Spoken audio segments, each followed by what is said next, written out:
fait, je vais vous parler d'autre chose complètement. מה שאני הולך לספר עכשיו זה המצב הוא פשוט. עד עכשיו, אולי תורידו פה, אתם מצליחים לראות משהו? אוקיי, טוב תראו, מה שקורה שעד עכשיו התייחסו לעלייה כאילו שצריך לעזור לאנשים שבאים מרחוק ואין להם מה לאכול, באים מארץ מצוקה, ועכשיו צריך לחשוב בכלל לעלייה כמשהו אחר לגמרי. אנחנו פשוט, העלייה מצרפת הופכת להיות בעצם ההזדמנות הראשונה שיש לנו להביא עלייה מארץ רווחה, מארץ של מפותחת. C'est-à-dire qu'on a pour la première fois dans l'histoire du sionisme, בפעם ראשונה בהיסטוריה של תולדות הציונות, יש לנו סיפור של עלייה מארץ רווחה, מארץ עשירה, וצריך להתייחס אליה בצורה אחרת מאשר הסיפור הקלאסי. פשוט זה סיפור אחר. ומפני שאין יותר מאגר של יהודים עניים במצוקה, מדובר שכל העלייה שתבוא, אם עוד 5 שנים זה יהיה אנגליה, לכן התוכנית שכתבנו לראש הממשלה לפני 3 שנים זה נקרא צרפת תחילה, כי אחרי צרפת יש אנגליה, ואחר כך זה קוויבק, ואחר כך יכול להיות מקומות אחרים. Donc on est en train de vivre quelque chose qui est un moment historique, c'est la première fois qu'on va avoir une histoire du sionisme, dans l'histoire du sionisme, une alia qui vient d'un pays riche. Et donc il faut se comporter d'une autre manière complètement. Et pour faire ça, évidemment, l'ADN israélien ne comprend pas. ה-DNA הישראלי עוד לא הבין את הסיפור, והוא לא יכול לשנות את הדברים, מדובר על איזושהי מערכת כבדה, ולכן היא לא מבינה איפה נמצאים הצרפתים. מבינים מה זה אתיופים, מבינים מה זה אמריקאים, אבל הצרפתים קשה מאוד להבין. אז אני אגיד לכם מהו התרחיש הקלאסי. מפני שזה כתוב בעברית, אני אעבור לצרפתית, תסתכלו. התרחיש הקלאסי, depuis 120 ans de sionisme, on a à peu près tous les 10-15 ans un scénario redondant qui se répète en permanence, qui est le suivant. Les plus riches, les plus diplômés, les plus brillants vont partir aux États-Unis. Voilà ce qui se passe depuis 120 ans. Ensuite, on a les gens qui sont les plus intégrés, ceux qui sont les plus assimilés, eux font de ce qu'on Franz Kafka appelait de l'amnésie volontaire.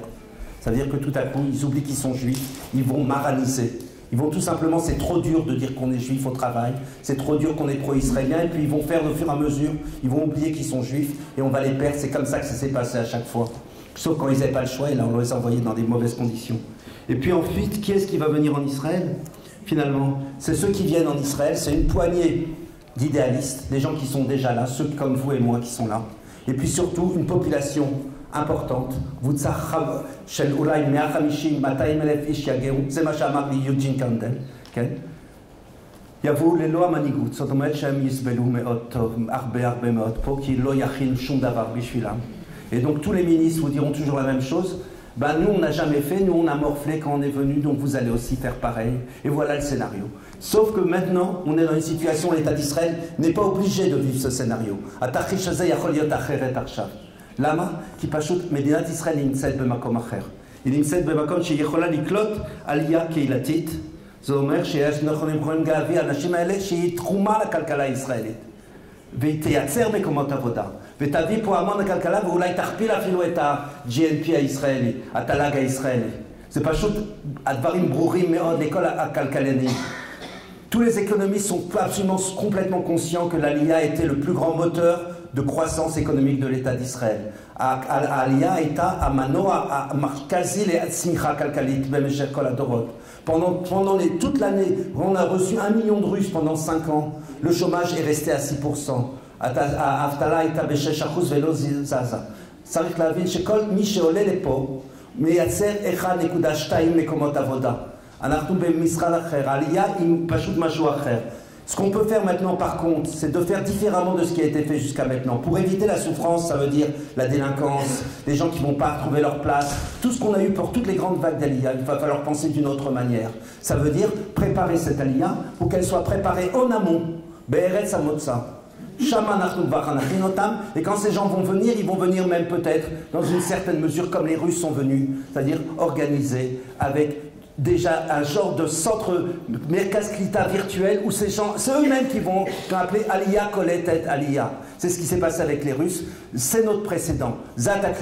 התקדים שלנו הוא העלייה הרוסית שהגיעה לפה וקלטה את עצמה, וזה המודל החדש, צריך פשוט לחשוב אותו אחרת ולבנות אותו. ואז אנחנו נהיה פה במצב אדיר, של שגשוג כלכלי ותהפוך את מדינת ישראל כמקום אחר לגמרי, וכמו שהרוסים הפכו את ישראל לסטארט-אפ ניישן, אנחנו נהיה במקום אחר, כי הצרפתים יביאו גם את הפרנץ' טאץ', יביאו את התרבות.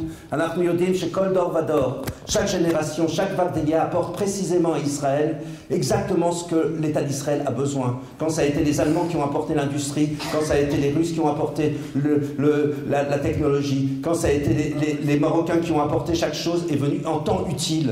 Et on se trouve d'un modèle qui est presque divin, presque prophétique. On a la Liaki française qui vient précisément aujourd'hui apporter exactement ce dont on a besoin pour l'État d'Israël, tout ce savoir-faire, toute cette économie d'une bureaucratie efficace, et tout ça, on est capable de le faire.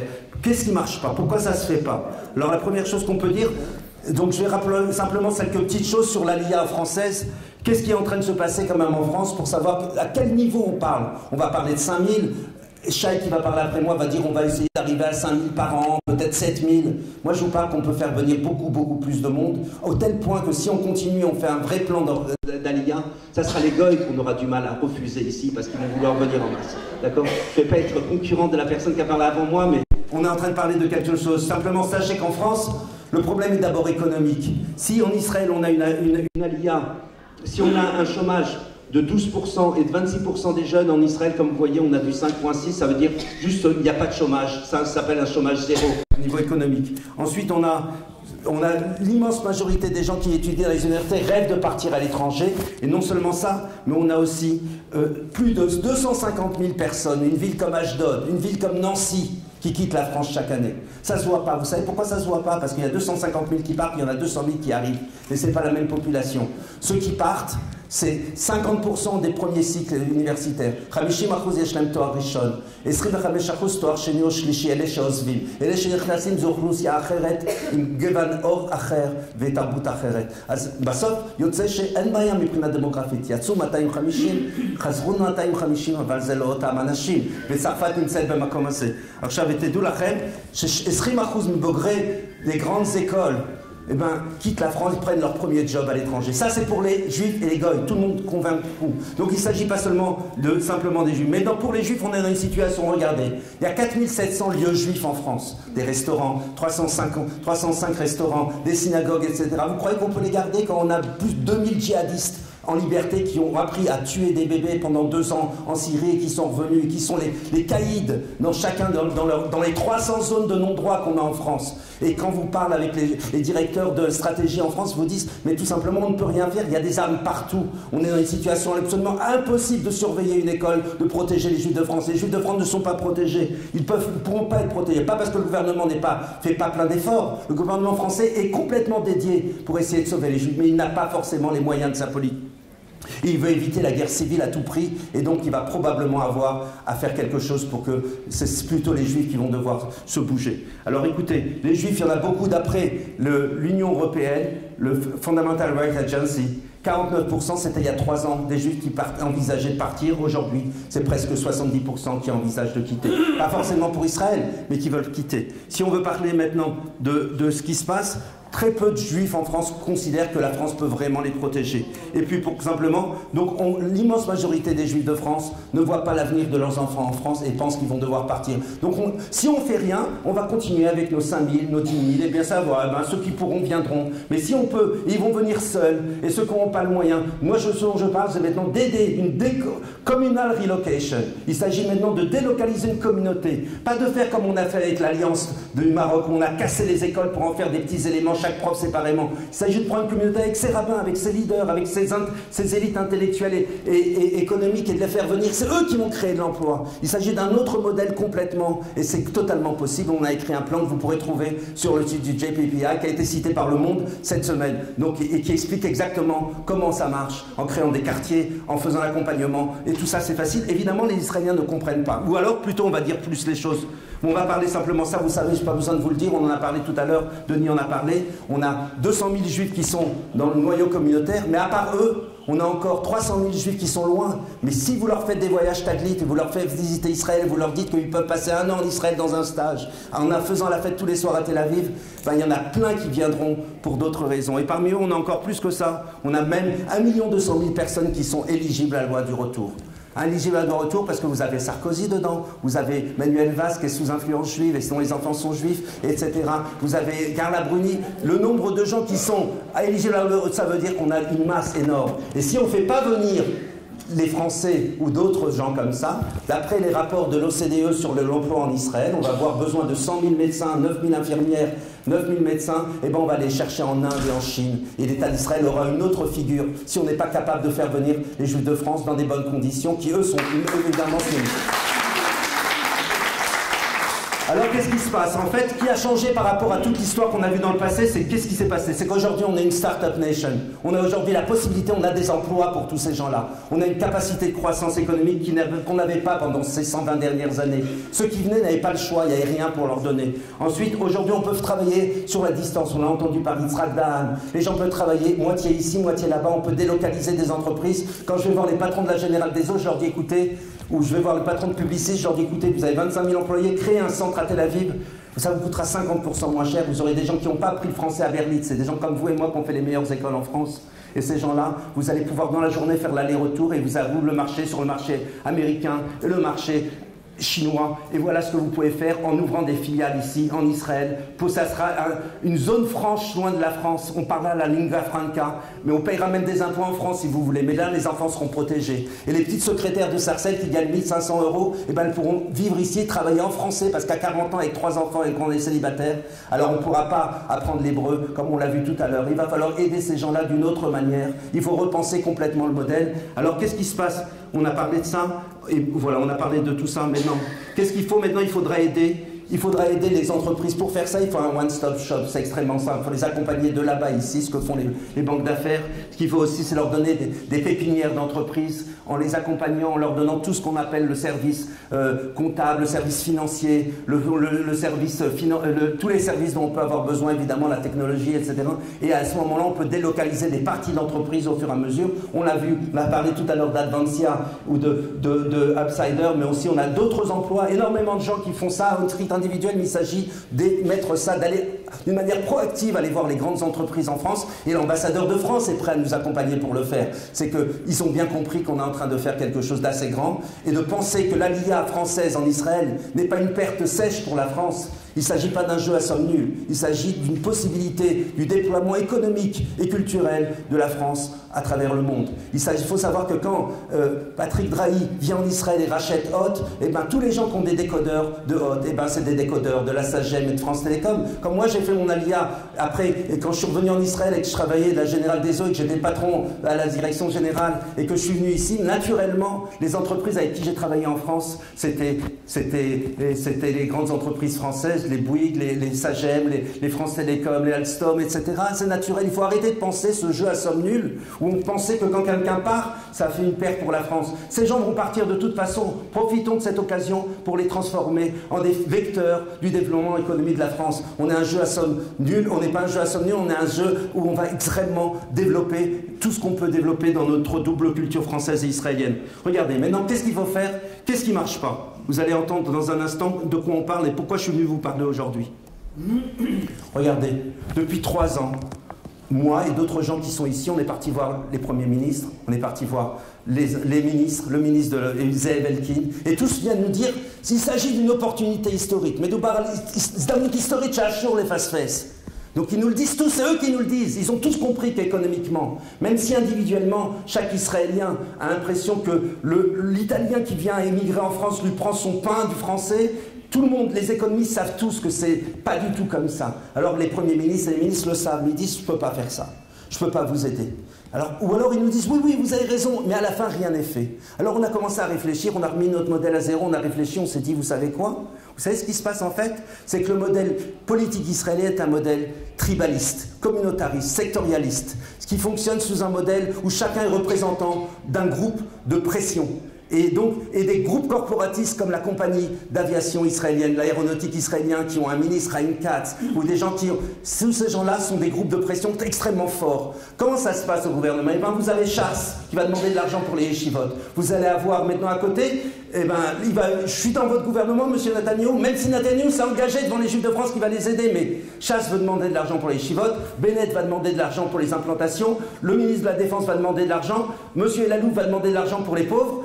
et puis, etc., finalement, et les Russes vont demander pour les Russes, et finalement, les Juifs français, comme ils ne sont pas autour de la table, eh ben, ils vont rien avoir, ils sont une seconde rythme, et donc ils n'auront jamais rien. Si on n'a pas de présence politique, si on n'a pas de présence médiatique, on n'aura jamais rien. Vous comprenez ce que je suis en train de vous dire ?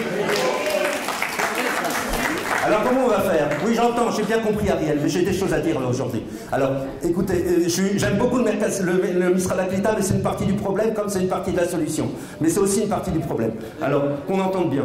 Alors maintenant, qu'est-ce qu'on va faire nous? Eh bien nous, en France, alors je vais vous dire comment ils ont fait les Américains. Les Russes, ils sont venus, ils sont super puissants, ils étaient hyper organisés, ils avaient à la tête des gens comme Nathan Sharansky, des superstars. Ils ont réussi à prendre tous les postes, ils ont changé absolument la donne pour leur bien à eux et pour le bien du pays. C'est grâce à eux. Et aujourd'hui, ils sont tellement bien intégrés qu'ils votent même plus pour des Russes. Ils ont un sentiment de classe et ils votent pour la classe moyenne israélienne. Et ils ont apporté, c'est eux qui ont permis Israël, par leur sectorialisme, ils sont arrivés à défendre Israël pour faire transformer Israël en une start-up nation. Parce qu'ils ont été communautaristes, tout ce qu'on n'aime pas dans la France, une indivisible dont nous a parlé tout à l'heure notre ami. Et bien voilà, vous comprenez qu'il va falloir penser de façon paradoxale, être communautariste pour être contre le communautarisme. Les Américains, qu'est-ce qu'ils ont fait? Ils ont plein d'argent, ils ont 2 lobbyistes à plein temps. Et vous avez entendu, ils ont reçu 195 millions de shekels avec leurs 3 000 olim par an, pendant que les Français ont eu 170 000, ils ont été épinglés par le Mevaker Amdina. Et ça n'a rien changé, ça continue. La politique continue toujours comme ça. Les Américains ont beaucoup plus d'argent que par tête de pipe que nous les Français. Pourquoi? Parce qu'on n'est pas présents. Eux, ils ont les moyens, ils ont de l'argent. Les Éthiopiens, ils ont leur façon à eux de travailler, ils descendent dans la rue, ils cassent des flics, ils cassent des magasins. Je vois pas un seul Français, il serait plutôt pour aller embrasser les mains des flics israéliens. Donc on n'en voit pas un Français qui va aller casser du flic. Et le discours de chasse, de dire le DTT, on voilà ce qu'ils nous ont fait, etc. Tout ça, on n'est pas capable de le faire. On ne va pas tenir ce discours victimaire, ce qu'on appelle Barkianout, à Hachama, qui pouvoir, c'est pas pour nous. On doit utiliser. Alors qu'est-ce qu'on a nous? Eh ben, ce qu'on a nous, c'est qu'en France, on n'a pas de pétrole. On a décidé. Alors on va rassembler des gens pour décider. On a rassemblé une quarantaine de gens qui font partie de tous les partis politiques. Ils font partie des différents partis, depuis Meretz jusqu'à Yachad et l'extrême droite. Ces gens-là ont dit, on va falloir faire un forum transpartisan. Ça veut dire qu'on n'est pas politique, mais le politique, pas la politique. Ça veut dire que ces gens-là vont s'entendre ensemble autour de... Parce que même s'ils ne sont pas d'accord sur les questions sécuritaires des territoires, ils sont tous d'accord que pour les dentistes, il faut des diplômes. Ils savent tous d'accord qu'il faut engager Massa. Ils savent exactement ce qu'il faut faire pour les populations pauvres, les 50 000 juifs qui vivent dans des cités en voie d'islamisation et qui n'ont aucun moyen de venir ici si on ne les aide pas. On est tous d'accord sur l'agenda. Ça fait 5e plan que j'écris. Pour le gouvernement, pour l'agent juif, bon, écoutez, donc on les connaît exactement ce qu'il faut faire. Tout le monde est d'accord sur ce qu'il faut faire. Il faut simplement maintenant du pouvoir et de la présence politique et médiatique. Alors qu'est-ce qu'on a fait? On a fait une commission. J'ai parlé un forum politique. Vous arrivez à voir quelque chose? Oui. Alors, un forum politique, des gens qui vont parler ensemble politique, ils vont savoir. Mais non, le politique, il n'est pas indépendant des autres sphères. C'est-à-dire que le politique, si vous lui demandez des HLM, il va dire hey, Khaber, אני לא יכול לתת לך עכשיו דיור ציבורי כאשר לחבר'ה שכן שירתו בצבא לא קיבלו. הוא יסתכל אחורה, il va regarder derrière lui ses électeurs, et comme c'est ses électeurs qui vont voter pour lui, il va dire finalement, le jeune israélien pense que le français fait augmenter le prix de l'immobilier et il va rien faire du tout pour vous. Donc on est dans la même situation parce qu'on ne lui fait pas peur. L'influence, le lobby, ça vient de ce qu'on appelle hard power and soft power. Hard power and soft power. Tout ce qu'on a fait pour l'instant, c'est du soft power. Mais c'est très bien, mais ça ne bougera pas, c'est pas comme ça qu'il faut fonctionner. Le forum politique, c'est des gens qui vont vous dire, vous aurez 3000 personnes encartées, mitpakdim en hébreu, et ben vous avez déjà, vous pouvez garantir qu'on va avoir un Chaver Knesset à Avoda, un Chaver Knesset qui seront dans les primaries, dans les primaires. Donc on a les moyens de faire ça, et c'est très simple d'avoir 3000 personnes. Ça coûte 100 shekels pour un couple. Vous comprenez alors 3000 personnes, c'est ce que j'ai sur mon Facebook pour pouvoir faire avancer les choses. On est capable de faire ça, plus des stratégies. La stratégie médiatique, elle est fondamentale. Vous comprenez bien qu'il va falloir changer l'opinion et expliquer aux Israéliens de la rue que l'Aliyah française est une bonne chose pour lui individuellement. Et ça, tant qu'on ne l'aura pas changé, il faut d'abord faire des sondages, comme nous propose Jessica ou d'autres. Il va falloir comprendre qu'est-ce qui les retient, pourquoi ils n'aiment pas l'Aliyah. Je peux donner exemple sans fin, des gens extrêmement, et qui me disent, même qui bossent avec moi au boulot, qui me disent, mais on veut pas de tes Français, ils vont nous prendre notre boulot, c'est des gens brillants, on veut pas d'eux. C'est complètement faux, ça crée des emplois, c'est comme l'informatique, c'est comme tout. Et vous comprenez qu'est-ce qu'il faut d'autre encore, à votre avis? Il faut, comme commission, il faut faire des événements de la formation. Si on veut mobiliser, Dakar, Nissi Amdi. Vous comprenez que si on veut faire si on veut mobiliser 25 000 ou 30 000 personnes en France, 25, 35, parce qu'on se bat pour les Olympiques de France potentiels, on ne se bat pas seulement pour les Olympiques qui sont ici. Vous comprenez, moi ça fait 36 ans, j'en ai rien à foutre des Olympiques, c'est pas mon problème. Ce qui m'intéresse, c'est que nous qui sommes là depuis 10, 20 ans, 30 ans, sommes capables de se battre pour aller chercher nos frères, comme a fait Nathan Sharansky et les refusniks qui sont venus pour se battre pour leurs frères. Si on ne fait pas ça, on n'aura rien. Donc soit on veut se battre, et il va falloir des fois être gentil, des fois être méchant. Il y aura des gens comme David Tibi qui vont être très méchants. Nous, on ne tiendra pas ce discours, mais eux, ils ont le droit, ils feront ce qu'ils doivent faire. Un comité de soutien, vous comprenez c'est quoi? Maté Lehman, Alia Mitzarfat, Zeyachilet, Rivlin, Eli Wiesel, Kol Adashim Haele, Blize, Lo Nuchal, Vekol Anshe Hightech, Vekol Anashim Shem Isavi, Vekel Mevinim Lama Ze Chashov. On ne pourra pas faire ça un comité de soutien, bien entendu, qui sera par-delà les Français, évidemment. On aura une action sociale pour toutes sortes de projets. Je rentre simplement sur 3 points, Ariel. Premièrement, une assemblée générale mensuelle où on se rencontre et on essaye de faire coordonner les différentes commissions.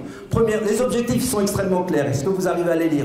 Créer un mouvement social. Vous comprenez ce qu'on veut dire par un mouvement social avec une base? Dans une seconde, je l'envoie. Et les moyens qu'on va utiliser pour faire ça, je vous ai dit tout à l'heure, c'est des plateformes internet, des espaces virtuels, de la blogosphère, etc. Des événements en France, en Israël, faire de la formation politique. Il va falloir faire des choses. Et qu'est-ce qu'on attend dans un premier temps? On va d'abord trouver des sympathisants ici et là-bas. Voilà ce qu'on propose. Si ça vous intéresse, vous êtes avec moi. Sinon, c'est pas grave. De toute façon, l'histoire s'écrira avec ou sans nous. Merci.